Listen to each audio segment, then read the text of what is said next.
qua thung lũng sương bạc.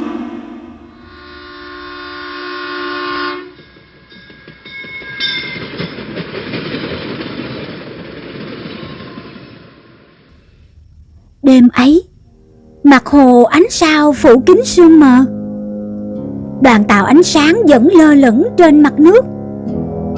Những ô cửa vàng cam phản chiếu thành từng dải sáng lung linh giữa làn sóng nhẹ. Cả khu rừng im phăng phắc. Người mặc áo choàng bạc vẫn đứng yên ở toa cuối cùng, tay cầm chiếc la bàn phát sáng màu xanh nhạt, giống hệt như của thỏ trắng. Chúng ta có thực sự sẽ bước lên đó hay sao?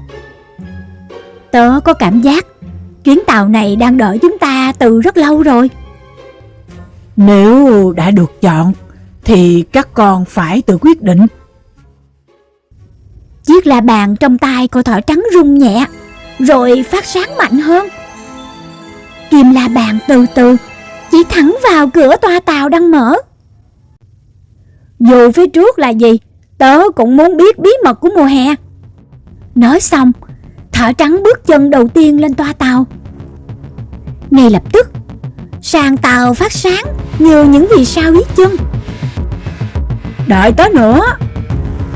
Gấu con, sóc nâu và ong cú cũng nhanh chóng bước lên trước khi cánh cửa khép lại. Ngay khi đoàn tàu đóng cửa, mặt hồ bên ngoài bắt đầu mờ dần như tan vào màn sương. Bên trong toa tàu hoàn toàn yên tĩnh. Không có người lái, không có hành khách. Đúng lúc ấy, người mặc áo choàng bạc ở toa cuối cùng bất ngờ quay lưng bước đi. Khoan đã! Nhưng người đó không trả lời. Đoàn tàu đột ngột chuyển động. Không có bánh xe, không có đường ray, chỉ có ánh sáng bên ngoài cửa sổ kéo dài thành những vệt sao rực rỡ. Ôi không, nó bay thật rồi! Qua ô cửa kính, cả nhóm nhìn thấy khu rừng bên dưới đang dần biến mất. Đoàn tàu lướt qua những đám mây bạc, xuyên qua màn sương dày, phát sáng như phép màu. Một lúc sau, tốc độ tàu chậm lại. Phía trước hiện ra một thung lũng khổng lồ chưa ai từng thấy. Toàn bộ nơi ấy phủ kín sương bạc lấp lánh. Những cây cổ thụ cao đến tận mây trời. Còn dưới mặt đất là hàng ngàn viên đá phát sáng màu xanh lam như những ngôi sao rơi xuống. Trên bầu trời, từng đàn chim ánh sáng bay thành vòng tròn. Ở đây là đâu vậy ông? Thung lũng sương bạc. Vùng đất chỉ xuất hiện trong những câu chuyện cổ. Đúng lúc ấy, đoàn tàu dừng lại trước một cây cầu khổng lồ bằng pha lê.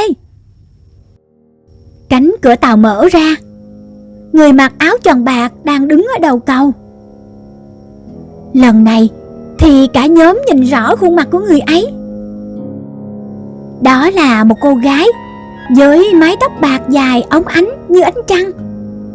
Trên cổ áo là biểu tượng hình ngôi sao giống hệt trên đoàn tàu.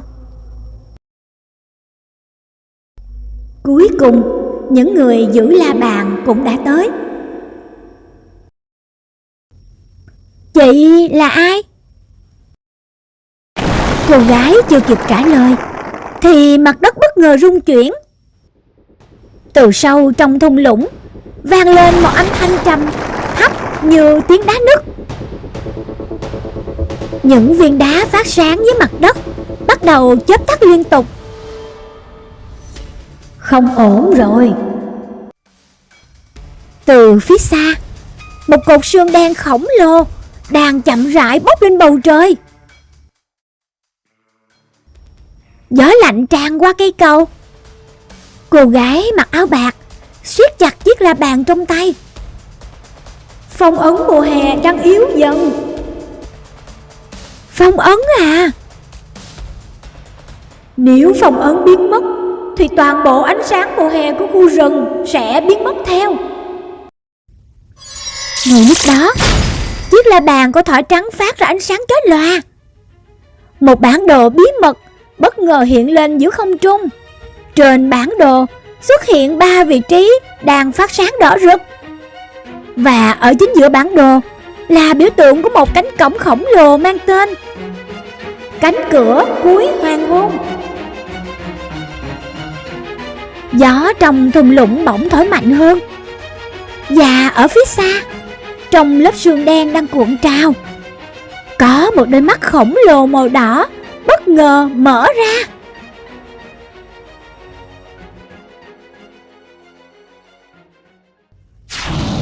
Giữa thung lũng sương bạc, đôi mắt đỏ bí ẩn vẫn đang dõi theo từ màn sương đen. Thỏ trắng và những người bạn đã tìm thấy manh mối đầu tiên. Nhưng bí mật lớn nhất vẫn còn nằm ở phía sau một cánh cổng cổ xưa. Liệu điều gì đang chờ đợi họ ở đó? Hẹn gặp lại các bạn trong tập tiếp theo của series mùa hè Cánh cửa cuối hoàng hôn, nơi thử thách thật sự chỉ vừa mới bắt đầu.